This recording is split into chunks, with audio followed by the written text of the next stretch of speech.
உடல் மண்ணுக்கு உயிர் தமிழுக்கு அனைவருக்கும் வணக்கம். நல்லா கனவுல கூட நினைச்சிருக்க மாட்டோம் விஜய் அவர்கள் முதலமைச்சர் ஆக மாட்டார்னு.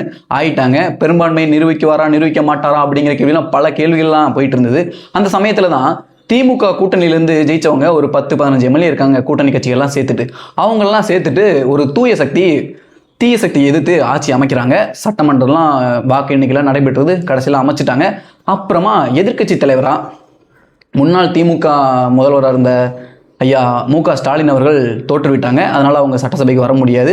ஆனால் அவர்களுடைய மகனான உதயநிதி ஸ்டாலின் அவர்கள் சட்டமன்றத்தில் வந்தாங்க. அவங்க தான் இப்போ எதிர்க்கட்சி தலைவராக இருக்காங்க. எதிர்க்கட்சி துணைத் தலைவராக ஐயா நேரு அவர்கள் இருக்காங்க.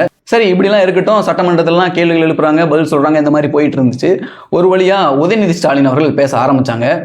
எனக்கு ஒரு கேள்வி, உண்மையாகவே உதயநிதி ஸ்டாலின் அவர்கள் இவ்வளோ தெளிவாக பேசுகிறாரா இல்லை ஆப்போசிட்டில் இருக்கவங்க இவ்வளோ வீக்காக இருக்காங்களான்னு எனக்கு புரியவே இல்லை. ஏன்னா உதயநிதி ஸ்டாலின் அவர்கள் கிட்டத்தட்ட 5 வருஷமாக எம்எல்ஏவாக இருந்திருக்காங்க. அவங்கெல்லாம் இந்த மாதிரி நான் பேசி பார்த்ததே கிடையாது. பேசுகிறாங்க, ஆனால் அது பவர்ஃபுல்லாக மக்களிடையே கொண்டு போய் சேர்த்துச்சான்னு கேட்டிங்கன்னா கிடையவே கிடையாது. ஆனால் இப்போ திரு விஜய் அவர்கள் முதலமைச்சராக இருக்கும்போது அவங்க பேசுறதெல்லாம் பார்த்தீங்கன்னா நமக்கே ஆச்சரியமா இருக்குது. அடடா இவரா அப்படி பேசுறாரு அப்படிங்கிற அளவுக்கு நமக்கு இருக்குது. ஏன்னா அந்த அளவுக்கு பேசி வச்சிருக்காரு. லிட்ரலாக விஜய் அவர்களை உதயநிதி ஸ்டாலின் அவர்கள் ரேக்கிங் பண்ணியிருக்காங்க. எப்படி காலேஜெல்லாம் நம்ம புதுசாக முன்னாடி ஒரு காலத்தில் இருந்துச்சு, இப்போ இருக்கானு தெரியல, இல்லைன்னு தான் நினைக்கிறேன். ஒரு சில காலேஜில் கூட இருக்கலாம். லிட்டரலாக எப்படி காலேஜில் ஒரு சீனியர்ஸாக இருக்கவங்க ஜூனியராக போனோடனே வந்து கலாய்ப்பாங்கல்ல, ரேக்கிங் பண்ணுவாங்கல்ல, அந்த மாதிரி பண்ணி வச்சிருக்காங்க. உதயநிதி ஸ்டாலின் என்ன சொல்கிறாரு, நானும் விஜய்லாம் பார்த்தீங்கன்னா ஒன்றா படித்தவங்க தான், ஒரே காலேஜில் தான் படித்தோம் அப்படிங்கிற மாதிரி சொல்லிட்டு இருக்கும்போது திடீர்னு ஒன்று சொல்கிறாருங்க. என்னதான் நம்மெல்லாம் ஒன்றா படிச்சிருந்தாலும் அரசியல் கட்சி நடத்துறதுல திமுக தான் சீனியரு, நீங்கள் அதில் ஜூனியர் தான் அப்படின்னு சொல்கிறாங்க. ஆனால் விஜய் அவர்கள் டக்குன்னு எந்திரிச்சு ஒரு பதில் சொல்லியிருக்கணும். உங்கள் கட்சிலாம் சீனியரான கட்சி தான்ப்பா, ரொம்ப நாளாக இருக்க கட்சி தான், ஆனால் நீங்கள் ஜூனியர் தானப்பா, நீங்கள் 5 வருஷம் முன்னாடி தானப்பா கட்சியில் வந்தீங்க அப்படின்னு கேட்டிருந்துருக்கலாம். ஆனால் ஏன் திரு முதலமைச்சர் விஜய் அவர்கள் ஏன் கேட்கலன்னு தெரியல. அப்படியே அடுக்கடுக்கான கேள்விகள்லாம் கேட்டுகிட்டே போகிறாங்க, கலாய்ச்சிக்கிட்டே போகிறாரு, ஒவ்வொரு விஷயமா சொல்லிக்கிட்டே போகிறாரு. சோஃபா செட்டு போனது, அதுக்கப்புறம் அமமுக எம்எல்ஏ வந்து நீங்கள் குதிரை பேர பேசினது, இப்படின்னு அடுக்கடுக்காக ஒவ்வொன்றா சொல்லிட்டு போயிட்டே இருக்காங்க. அதுக்கப்புறம் இப்படியே போயிட்டு இருக்கும்போது விஜய் அவருடைய ரியாக்ஷன் ஒன்று தான். முதல்ல அந்த காலேஜ்லாம் நாங்கள்லாம் ஒன்றா படிச்சோன்னு சொல்லும்போது இப்படி இருந்தார். அதுக்கப்புறம் மற்றதெல்லாம் பேச பேச பேச இப்படி ஆயிட்டாரு. ஏன்னு முடியலன்னு நினைக்கிறேன். ஏன்னா நல்லா ஒரு மனுஷன் வைபாவே இருந்தார்ல. நீங்களாம் தேட்டரில் பார்த்துருப்பீங்க, மனுஷன் எவ்வளோ வைபாக இருக்கு அவர். இன்னைக்கு வந்து ஒரு சட்டமன்றத்தில் 3 மணி நேரம் 2 மணி நேரம் உட்காருனா எப்படிங்க உட்காருவார்? உண்மையாகவே நமக்கே பார்க்கும்போது கொஞ்சம் கஷ்டமாக இருக்குது. முறைக்கிறாரு, யார் அவர் எழுத்து கேள்வி கேட்குறாங்க, எல்லாத்தையுமே லிட்டரலாக முறைக்கிறாரு. இல்லை ஒரு பார்வையாக அப்படிதானான்னு என்னன்னு நமக்கு தெரியல. திரு உதயநிதி ஸ்டாலின் அவர்கள் எதிர்க்கட்சி தலைவராக இருந்துக்கிட்டு சட்டமன்றத்தில் கேட்ட கேள்விக்கு எல்லாமே விஜய் அவர்கள் ட்விட்டரில் அறிக்கை விடுறாங்க.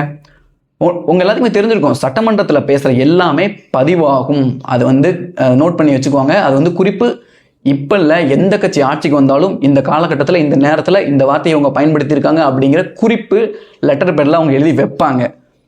அங்கே பதில் சொல்லியிருந்தாருன்னா அவர் நோட் பண்ணியிருந்திருக்கலாம், அவர் பதில் சொன்ன மாதிரி இருந்திருக்கும். ஆனால் இவர் போய் ட்விட்டரில் பதில் சொல்கிறாருங்க. எனக்கு ஒன்றுமே புரியலைங்க இவங்க பண்ணுறது எல்லாமே. கேட்ட கேள்வி அங்கே, ஆனால் இவர் பதில் சொன்னது வீட்டில் போயிட்டு. அதனால தான் நான் ஸ்டார்டிங்லேயே சொன்னேன், எதிர்க்கட்சி தலைவர் பலமாக இருக்காரா இல்லை ஆளுங்கட்சி ரொம்ப வீக்காக இருக்கான்னு எனக்கு சத்தியமாக புரியலை.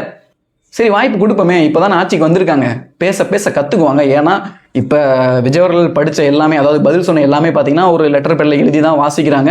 உதயநிதியும் அந்த மாதிரி தான் வாசிக்கிறாங்க. ஏன்னா நோட் பண்ணிக்கிறாங்க, வந்து சட்டமன்றத்தில் குறிப்பு எழுதுவாங்கல்ல. அதனால் பார்த்தீங்கன்னா எது வந்தாலும் தெளிவாக பேசணும் அப்படிங்கிறதாக பண்ணுறாங்களா என்னமோன்னு தெரியல. ஆனால் இதுக்கு முன்னாடி இந்த தலைவர்கள் எல்லாமே அவங்களும் பேப்பரை பார்த்து தான் படிப்பாங்க. ஆனால் ஃபுல்லாகவே பேப்பரை பார்த்து மட்டுமே படிக்க மாட்டாங்க அப்படிங்கிறத நான் சொல்லிக்கிறேன். அப்புறம் இன்னொரு கேள்வி இருக்குங்க, எனக்கு ஒரு டவுட்டு, உங்களுக்குள்ளேயே அந்த டவுட் இருந்திருக்கும், எதுக்குங்க சோஃபா செட்டு? என்னுடைய கேள்வியே இங்கே அதுதான். சோஃபா செட்டு விஜய் அவர்கள் போகும்போது ஏன் முன்னாடி சோஃபா செட்டை கொண்டு போகணும்? எனக்கு உண்மையாகவே புரியல. விசிக தலைவர் அவர்களை பார்க்கும்போதும் பார்த்தீங்கன்னா கொண்டு போகிறாங்க. இந்த பக்கம் எடப்பாடி, அதாவது அதிமுகவோட இன்னொரு பிரிவு இருக்காங்கல்ல, அவங்கள பார்க்க போகும்போதும் சோஃபா செட்டு கொண்டு போகிறாங்க.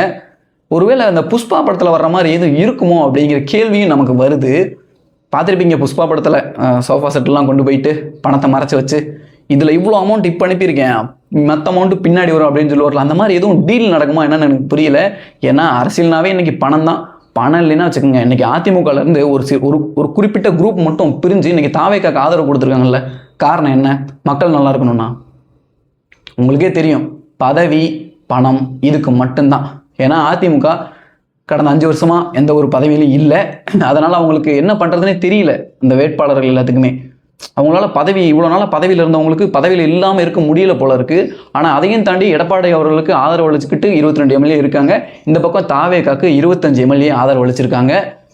பதவி தாங்க, பதவி ஆசை ஒரு மனுஷனை எங்கெல்லாம் கொண்டு போகுது பாருங்க. ஒரு காலத்தில் காமராஜர், கக்கன், அண்ணா கூட எடுத்துக்கங்களேன், யாருமே பணத்துக்கு யாரும் ஆசைப்படலை. ஆனால் இப்போ இருக்கவங்க எல்லாமே பணம், பதவி இல்லைன்னா சோறு கூட இறங்காத போல இருக்கு. அந்த அளவுக்கு இன்னைக்கு நான் சொந்த கட்சி அதிமுக அப்படிங்கிற எம்ஜிஆர் ஆரம்பித்து அதை ஜெயலலிதா தொடர்ந்து இன்னைக்கு எடப்பாடி இருக்காரு. அதெல்லாம் எங்களுக்கு வேணாண்டா, எங்களுக்கு பதவி தான் வேண்டும்னு போகிறாங்கன்னா அவங்களோட மனநிலையை பாருங்க. சரிங்க, அந்த சோஃபா செட்டில் அப்படி என்னதான் இருந்துச்சு? நான் நினைக்கிறேன், என்னுடைய கருத்து கணிப்பு அது பணமாக தான் இருக்கணும். நான் பர்சனலாக நான் சொல்கிறேன், இல்லைன்னா ஒரு கிஃப்டாக கூட இருக்கலாமே. ஒருவேளை இதை இப்போ வச்சுக்கோங்க, பின்னாடி பெருசாக வரும் அப்படின்னு சொல்கிறாங்களா என்னமோ தெரியல. ரொம்ப தவறான அரசியல் திரு விஜய் அவர்கள் பண்ணிக்கிட்டு இருக்காங்க. முதல்ல குதிரை பேரம் பண்ணக்கூடாது. உங்களுக்கு ஒரு கட்சியில் இருக்க வேட்பாளர் வேணும்னா அந்த கட்சியோட தலைமையிட்ட தான் நீங்கள் பேசி அந்த வேட்பாளரை உங்கள் கட்சியில் இணைக்கணும், இல்லைன்னா உங்களுக்கு ஆதரவு தர சொல்லணும். ஆனால் நீங்கள் வேட்பாளர்கிட்டே போய் டைரெக்டாக பேசுறதுங்கிறது தப்பு. அவங்கள கட்சி தலைமைக்கு தெரியாமல் கூப்பிட்றதுங்கிறது தப்பு. இதுக்கு பல பேர் இதை பல விதமாக கொண்டு போயிட்டு இருக்காங்க. இந்த கூத்தெல்லாம் பார்க்குறமே, இனி வருங்காலங்களில் என்னென்ன கூத்தெல்லாம் பார்க்க போகிறோம்னு தெரியல. யார் வந்தாலும் சரி, மக்களுக்கு நல்லது பண்ணுங்க. திரு விஜய் அவர்களே, நீங்கள் நல்லவராக கூட இருக்கலாம், நீங்கள் தூயவர்களாக கூட இருக்கலாம். ஆனால் தூய சக்தின்னு சொல்லிட்டு தீய சக்தியோட கூட்டணியிலேருந்து ஜெயிச்சவங்க எல்லாத்தையுமே உங்கள் கட்சியில் சேர்த்து வச்சிருக்கீங்களே, என்னங்க நியாயம் இது? இன்னமும் பாட்டிலுக்கு 10 ரூபா வாங்கிட்டு தான் இருக்காங்களாமா, புகார் வருது. இந்த 10 ரூபா அப்போ இருக்கப்ப நீங்கள் சொல்ல மாதிரி நீங்கள் செந்தில் பாலாஜிக்கு ஆப்போசிட்டாக பாட்டு பண்ணீங்க. அந்த 10 ரூபா செந்தில் பாலாஜிக்கு போச்சு அந்த அதிமுக ஆட்சியில் இருக்கும்போது. இப்போ வாங்குற 10 ரூபா எங்கே போகுதுன்னு தெரியல. தயவுசெய்து சீக்கிரமாக கண்டுபிடிச்சு கொடுங்க, மக்களுக்கான நல்லாட்சியை கொடுங்க. நீங்கள் சொன்ன அத்தனை வாக்குறுதிகளும் தயவுசெய்து நிறைவேற்றுங்க.